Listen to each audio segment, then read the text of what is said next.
കണിമംഗലം തറവാട് അക്ഷരാർത്ഥത്തിൽ ഉണർന്നിരിക്കുകയായിരുന്നു. കാര്യസ്ഥൻ സദാശിവൻ മുതൽ ഇളയവനായ ഉണ്ണിനായർ വരെ എല്ലാവരും തിടുക്കത്തിലാണ്.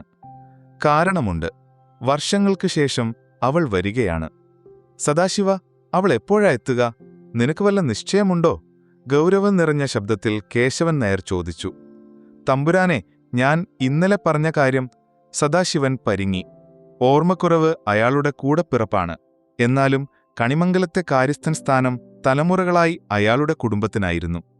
ഒരു കാലത്ത് പണത്തിനും പ്രതാപത്തിനും പേരുകേട്ട തറവാടായിരുന്നു കണിമംഗലം. ഇന്നവിടെ കേശവൻ നായരും അനുജൻ ഉണ്ണിനായരും മാത്രം. അവരുടെ ജ്യേഷ്ഠൻ കൃഷ്ണൻകുട്ടി നായരും ഭാര്യയും ഒരു ക്ഷേത്രദർശനത്തിന് പോകുമ്പോഴുണ്ടായ അപകടത്തിൽ മരണപ്പെട്ടു. ആ ദുരന്തത്തിൽ നിന്ന് 5 വയസ്സുകാരിയായ അവരുടെ മകൾ മാത്രം അത്ഭുതകരമായി രക്ഷപ്പെട്ടു. ആ സംഭവത്തിനു ശേഷം അവളെ അമ്മൂമ്മ UK കൊണ്ടുപോയി. ഇന്നവൾക്ക് 24 വയസ്സായിരിക്കുന്നു. അവൾ വളർന്നു. ആ പഴയ 5 വയസ്സുകാരിയല്ല. അവളുടെ പേര് കണ്ണകി. ഞാൻ എയർപോർട്ടിൽ വണ്ടി അയച്ചിട്ടുണ്ടമ്മാവാ, സദാശിവൻ പറഞ്ഞു. എന്തെങ്കിലും ഒരു കുറവ് വന്നാൽ നിന്നെ ഞാൻ... കേശവൻ നായർ മുഴുമിപ്പിക്കാതെ അകത്തേക്ക് പോയി. കേശവൻ നായർ കർക്കശക്കാരനാണെങ്കിൽ ഉണ്ണിനായർ ശാന്തനായിരുന്നു. കണ്ണകി വരുന്നത് അവളുടെ അച്ഛന്റെ അമ്മയായ നങ്ങേലി മുത്തശ്ശിയുടെ സപ്തതി ആഘോഷിക്കാനാണ്. ആ തറവാടിന്റെ പുതിയ അവകാശിയുടെ വരവിനായി എല്ലാവരും കാത്തിരുന്നു. റോഡിലൂടെ ഒരു കറുത്ത ബെൻസ് കാർ അതിവേഗം പാഞ്ഞുവന്നു. പെട്ടെന്നാണ് റോഡിന് നടുവിൽ ഒരു ലക്ഷ്യവുമില്ലാതെ കുറെ പോത്തുകൾ നിൽക്കുന്നത് കണ്ടത്. കാറിനകത്തിരുന്ന ആരോ നിർത്താതെ ഹോൺ മുഴക്കി. മിനിറ്റുകൾ കഴിഞ്ഞിട്ടും അവ ഒരടി മാറിയില്ല. ഡ്രൈവിംഗ് സീറ്റിലിരുന്നയാൾ ദേഷ്യത്തിൽ പുറത്തിറങ്ങി. വെളുത്ത കാലുകൾ ഒരു ബ്ലാക്ക് ഷോർട്സിൽ നിന്നും പുറത്തു വന്നപ്പോൾ അടുത്തുള്ള ഓലമേഞ്ഞ ചായക്കടയിലിരുന്നവരുടെ എല്ലാം വായി തുറന്നുപോയി. ക്രോപ്പ് ടോപ്പും തലയിലൊരു തൊപ്പിയുമായിരുന്നു അവളുടെ വേഷം. അവൾ നേരെ ചായക്കടയിൽ നിന്നിറങ്ങി വന്ന ചെറുപ്പക്കാരനോട് ദേഷ്യപ്പെട്ടു. Hey, are you blind? Can't you see? അവൻ പുരികം വളച്ച് അവളെ നോക്കി. എടോ, താൻ പൊട്ടനാണോ? മനുഷ്യർ പോകുന്ന വഴിയിലാണോ ഈ മൃഗങ്ങളെ കൊണ്ടിട്ട് കളിപ്പിക്കുന്നത്? അവൾ മലയാളത്തിൽ അലറി. അവൻ അവളെ അടിമുടി നോക്കി പുച്ഛത്തോടെ ചിരിച്ചു. ആഹാ, അപ്പം മദാമയ്ക്ക് മലയാളമൊക്കെ അറിയാം. അതുപോട്ടെ, നീ എന്താ തുണി ഉടുക്കാതെ ഇറങ്ങി നടക്കുന്നത്? അവൾ ദേഷ്യത്തിൽ വിറച്ചു. ഡേയ് കണ്ണാ, വേണ്ടടാ. ഇവിടത്തെ ഏതോ വലിയ വീട്ടിലെ കൊച്ചാ. കൂടെയുണ്ടായിരുന്ന സതീശൻ അവനെ പിന്തിരിപ്പിക്കാൻ നോക്കി. കർണൻ അത് കേൾക്കാതെ പറഞ്ഞു. ആദ്യം മോള് പോയി നല്ലോണം തുണി ഉടുത്തിട്ട് വാ. ഇതൊരു ഗ്രാമമാണ്. പിന്നെ നിന്റെ ഹോൺ കേട്ട് മാറാൻ ഇതെന്റെ മക്കളാ. ഞാൻ പറഞ്ഞാലേ കേൾക്കൂ. അവൻ ചുണ്ടുകൾക്കടിയിലൂടെ ഒരു പ്രത്യേക ശബ്ദമുണ്ടാക്കി. അത് കേട്ടതും പോത്തുകൾ വഴിമാറി തുടങ്ങി. തിരിഞ്ഞു നടക്കാൻ തുടങ്ങിയ കർണനോട് അവൾ പല്ലിറുമി. ബാസ്റ്റേഡ്. അവനൊരു ഭാവവ്യത്യാസവുമില്ലാതെ തിരിഞ്ഞു നിന്നു പറഞ്ഞു. അതെ, അത് ഞാൻ തന്നെയാ. അവൻ പോത്തുകളുമായി മുന്നോട്ടു നടന്നു. കാർ അവന്റെ അടുത്ത് നിർത്തി അവൾ പറഞ്ഞു. നിൽക്കടാ, ഞാൻ ആരാണെന്ന് നിനക്ക് കാണിച്ചു തരാം. അയ്യോ വേണ്ടായേ, അതൊന്നും എന്നെ കാണിക്കണ്ട, അവൻ ചിരിയോടെ പറഞ്ഞു.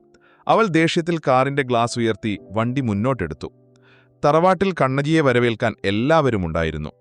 അച്ഛന്റെ അമ്മയെയും ചെറിയച്ഛന്മാരെയും അവരുടെ കുടുംബങ്ങളെയും കണ്ട ശേഷം അവൾ തനിക്കായി ഒരുക്കിയ മുകളിലത്തെ മുറിയിലേക്ക് പോയി. വലിയ തടിക്കട്ടിലിൽ മലർന്നു കിടന്നപ്പോൾ അവൾ തലയിലെ ബനാന ക്ലിപ്പ് ഊരിമാറ്റി. അരക്കേക്കിന് താഴെ വരെ നീണ്ടുകിടക്കുന്ന ഇടതൂർന്ന മുടിയിഴകൾ സ്വതന്ത്രമായി പാറി. യാത്രാക്ഷീണം അവളെ ഉറക്കത്തിലേക്ക് തള്ളിവിട്ടു. അവൾ ഉണർന്നത് പരിചിതമായൊരു ശബ്ദം കേട്ടാണ്. ചുണ്ടുകൾക്കിടയിലൂടെ പുറപ്പെടുവിക്കുന്ന അതേ ശബ്ദം. അവൾ ബാൽക്കണിയിൽ ചെന്ന് നോക്കിയപ്പോൾ താഴെ കർണൻ നിൽക്കുന്നു. അവൻ പോത്തുകൾക്ക് പുല്ല് വെട്ടിക്കൊടുക്കുകയും അവയോട് സ്നേഹത്തോടെ സംസാരിക്കുകയും ചെയ്യുകയായിരുന്നു. അപ്പോഴാണ് അവന്റെ അമ്മ സാവിത്രി അങ്ങോട്ട് വന്നത്. അവരുടെ കണ്ണുകളിൽ ഒരുതരം അവശത നിഴലിച്ചിരുന്നു. അവൻ സ്നേഹത്തോടെ അമ്മയെ പിടിച്ച് കസേരയിലിരുത്തി കാലിൽ കുഴമ്പു പുരട്ടിക്കൊടുത്തു. ഈ കാഴ്ച കണ്ടുനിന്ന കണ്ണകിയുടെ അടുത്തേക്ക് ഉണ്ണിനായരുടെ ഭാര്യ സുധ വന്നു. മോൾ എന്താ ഇത് നോക്കുന്നത്? അതാരാ ചെറിയമ്മേ? ഓ, അത് നിന്റെ ഒരു അമ്മായി വരും. ഏതോ താഴ്ന്ന ജാതിക്കാരന്റെ കൂടെ ഒളിച്ചോടി. ഈ കർണനെ വയറ്റിലുണ്ടായപ്പോ അവൻ ഉപേക്ഷിച്ചു പോയി. അതോടെ അവളെയും വയറ്റിൽ കിടന്ന കുഞ്ഞിനെയും തറവാട്ടിൽ നിന്നും പടകടത്തി പിണ്ടം വെച്ചു. സുധയുടെ മുഖത്ത് പുച്ഛം നിറഞ്ഞു. അവന്റെ അച്ഛനാരാണെന്ന് അവനുപോലും അറിയില്ല. അവന്റെ അമ്മ അവനോട് പറയുന്നത് അവൻ സാക്ഷാൽ കർണനെ പോലെ സൂര്യപുത്രനാണെന്നാണ്. സുധ തുടർന്നു. മോളിങ്ങ് പോര്. വൈകുന്നേരം അമ്പലത്തിൽ പോകാൻ ഒരുങ്ങണം. അച്ചമ്മ മോൾക്ക് വേണ്ടി ഒരു ചുറ്റുവിളക്ക് നേർന്നിട്ടുണ്ട്. അവർ കൊടുത്ത കവറുമായി കണ്ണകി മുറിയിലേക്ക് നടന്നു. കർണൻ അമ്മയോട് പെരുമാറുന്നത് കണ്ടപ്പോൾ അവളുടെ മനസ്സിൽ അവനോടുള്ള ദേഷ്യം പതിയെ അലിഞ്ഞുപോയിരുന്നു. വൈകുന്നേരം കടും നീലനിറത്തിലുള്ള ദാവണി ധരിച്ച് മുടിയഴിച്ചിട്ട് ഒരു കുഞ്ഞു പൊട്ടും തൊട്ട് അവൾ താഴേക്ക് വന്നപ്പോൾ എല്ലാവരും അത്ഭുതത്തോടെ നോക്കി നിന്നുപോയി. അമ്പലത്തിൽ നല്ല തിരക്കുണ്ടായിരുന്നു. ചെറിയമ്മമാർ പറഞ്ഞുകൊടുത്തതനുസരിച്ച് അവൾ ചുറ്റുവിളക്ക് തെളിക്കാൻ തുടങ്ങി. ആ സമയം തൊഴാൻ വന്ന ഒരു ജോഡി കണ്ണുകൾ അവളെ തന്നെ നോക്കി നിന്നിരുന്നു. ഇത് നമ്മുടെ മദാമയല്ലേ? കർണൻ സ്വയം ചോദിച്ചു. ദാവണിയിൽ അവളെ കണ്ടപ്പോൾ അവനാകെ അത്ഭുതം തോന്നി. അവളുടെ അഴിഞ്ഞുകിടന്ന മുടിയിഴകൾ കണ്ടപ്പോൾ അവനൊരു സംശയം. ഇത് വിഗ് വല്ലതുമാണോ? ഒരു കുസൃതിയോടെ അവൻ അവളുടെ പിന്നിലൂടെ ചെന്ന് മുടിയിൽ ചെറുതായി വലിച്ചു. അമ്മേ! അവൾ വേദനയോടെ തിരിഞ്ഞു നോക്കി. മുന്നിൽ നിൽക്കുന്ന കർണനെ കണ്ടപ്പോൾ അവൾ നെട്ടി. തനിക്കെന്താടാ വേണ്ടത്? എന്തിനാ എന്റെ മുടിയിൽ പിടിച്ചു വലിച്ചത്? അവന്റെ നോട്ടം താഴെ വീണ് കിടന്ന മുല്ലപ്പൂവിലായിരുന്നു. ഇത് തരാൻ. അവൻ മുല്ലപ്പൂവെടുത്ത് അവൾക്ക് നേരെ നീട്ടി. അവൾ മടിച്ചാണെങ്കിലും അത് വാങ്ങി തലയിൽ ചൂടാൻ തുടങ്ങിയപ്പോഴാണ് സുധയും ഹരിതയും അങ്ങോട്ട് വന്നത്. ഡാ, നിനക്കെത്ര ധൈര്യമുണ്ടായിട്ടാ കണിമംഗലത്തെ കുട്ടിക്ക് പൂ കൊടുക്കുന്നത്? അവർ ആ പൂ വാങ്ങി നിലത്തേക്കെറിഞ്ഞു. ഇത് അമ്പലമാണ്. ഭഗവാന്റെ മുന്നിൽ എല്ലാവരും തുല്യരാണ്, കർണൻ ഉറച്ച ശബ്ദത്തിൽ പറഞ്ഞു. അവർ കണ്ണകിയെയും കൂട്ടി അവിടുന്ന് പോയപ്പോൾ കർണന്റെ ചുണ്ടുകൾ മന്ത്രിച്ചു. കണ്ണകി, ആ പേരിന് ചേർന്ന നോട്ടം, ആരെയും ഭസ്മമാക്കാൻ കഴിവുള്ള നോട്ടം. അതേസമയം അമ്പലത്തിന്റെ കോണിൽ രംഗൻ എന്നയാൾ കണ്ണകിയെ തന്നെ ശ്രദ്ധിക്കുകയായിരുന്നു. കേശവൻ നായരുടെ വിശ്വസ്തനായിരുന്നു അവൻ. ആരും കാണാതെ അവൻ അവളുടെ ദാവണിയുടെ തുമ്പിൽ ഒരു തീപ്പൊരി പടർത്തിയിട്ട് ഓടിമറിഞ്ഞു. ഓട്ടത്തിനിടയിൽ അവൻ കർണനെ ചെന്നിടിച്ചു. പെട്ടെന്നാണ് ഒരു സ്ത്രീയുടെ അലർച്ച കേട്ടത്. കർണൻ തിരിഞ്ഞു നോക്കിയപ്പോൾ കണ്ടത് തീയാളിപ്പടർന്ന ദാവണിയുമായി നിലവിളിക്കുന്ന കണ്ണകിയിലാണ്. അവൻ ഒരു നിമിഷം പോലും വൈകിയില്ല. ഓടിച്ചെന്ന് അവളുടെ ദേഹത്തുനിന്ന് ആ ദാവണി വലിച്ചെറിഞ്ഞു. ആളുകൾ ചുറ്റും കൂടി. ചില ചെറുപ്പക്കാർ അവളുടെ ചിത്രം ഫോണിൽ പകർത്താൻ ശ്രമിച്ചു. ഇത് കണ്ട കർണൻ ആദ്യത്തവന് ഒരു ചവിട്ടുകൊടുത്തു. പിന്നെ സ്വന്തം മുണ്ടഴിച്ച് അവിടെ പുതപ്പിച്ചു. നിങ്ങളുടെ അമ്മയും പെങ്ങളുമായിരുന്നെങ്കിൽ ഇങ്ങനെ വീഡിയോ എടുക്കുമടാ, അവൻ ആൾക്കൂട്ടത്തോട് അണറി. അടിവസ്ത്രം മാത്രം ധരിച്ച് തലയുയർത്തി നടന്നു പോകുമ്പോൾ കർണന്റെ ആ രൂപം കണ്ണകിയുടെ മനസ്സിൽ പതിഞ്ഞുപോയിരുന്നു. മുറിയിൽ തിരിച്ചെത്തിയ കണ്ണകി ഓരോന്നോർത്ത് കിടന്നു. ദാവണി വലിച്ചപ്പോൾ അവന്റെ കൈകൾ അവളുടെ വയറിൽ പതിഞ്ഞത്, അവൻ പുതപ്പിച്ചു തന്ന മുണ്ട്, അവൾ ആ മുണ്ടെടുത്ത് മെല്ലെ തലോടി അതിനൊരു ചുംബനം നൽകി. താൻ എത്ര പെട്ടെന്നാണ് അവനെ ഇഷ്ടപ്പെട്ടു തുടങ്ങിയതെന്ന് അവൾ ഓർത്തു. ബാൽക്കണിയിൽ നിന്ന് നോക്കിയപ്പോൾ അവൻ പോത്തുകളുടെ നടുവിൽ നിന്ന് എന്തൊക്കെയോ സംസാരിക്കുന്നു. അത് കണ്ട് അവൾക്ക് ചിരിയടക്കാനായില്ല. ദിവസങ്ങൾ കടന്നുപോയി. ഒരു ദിവസം രംഗനും സദാശിവനും കൂടി കണ്ണകിയെ തറവാട്ടിലെ പഴയ കുളം കാണിക്കാൻ കൊണ്ടുപോയി. കുളത്തിന്റെ ആഴം നോക്കി നിന്ന അവളെ രംഗൻ ഒറ്റ തള്ളിന് താഴേക്കിട്ടു. ഇത് കണ്ട് ഭയന്നോടിയ സദാശിവനെ അവനൊരു തടിക്കഷ്ണമെടുത്ത് തലയ്ക്കടിച്ചു വീഴ്ത്തി.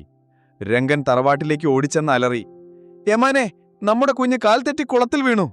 കേശവൻ നായർ ദുഃഖം അഭിനയിച്ച് കരഞ്ഞു. എന്നാൽ ആ സന്തോഷത്തിന് അധികം ആയുസുണ്ടായില്ല.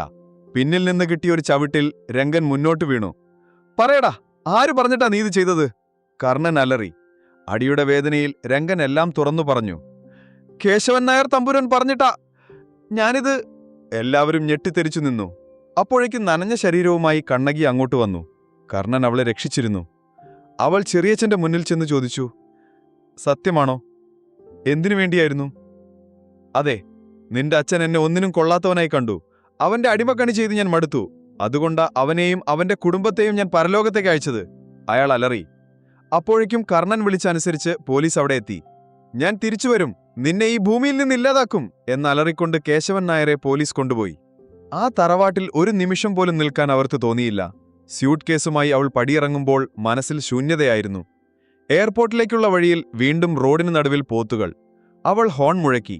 കർണന്റെ ശബ്ദം കേട്ട് അവ വഴിമാറി. ഒരു മൺതിട്ടയിൽ അവൻ ഇരിക്കുന്നുണ്ടായിരുന്നു. അവൾ കാറിൽ നിന്നിറങ്ങി. അവളുടെ കണ്ണുകൾ നിറഞ്ഞിരുന്നു. എങ്ങോട്ടാ മദാമേ?